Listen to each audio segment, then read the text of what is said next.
This video is brought to you by Restaurantware. In it, we're talking about decorative bowls, specifically these glass zipper bag bowls, which are so much fun.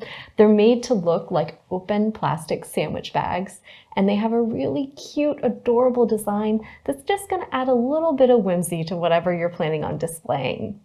So they are made of a premium food grade glass, so it's going to be safe to display candy, snacks, and other treats.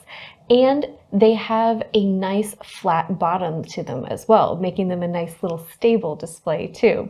The clear glass is going to show everything off with a little bit of sparkle, and they're just a fun kind of cute little way to display things, whether it's just using it as a candy dish at home, or if you're doing something like a picnic or school themed party or event. They're a great little touch to display.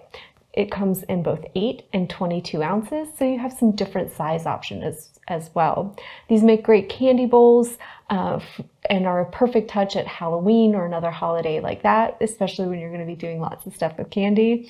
They're great for restaurants if you need something for a to-go after dinner mint dish or something of that nature. And they're also a great touch for caterers and party planners that are looking for those little special details. There's something really unique that are a great way to display candy, or even something as simple as an adorable houseplant.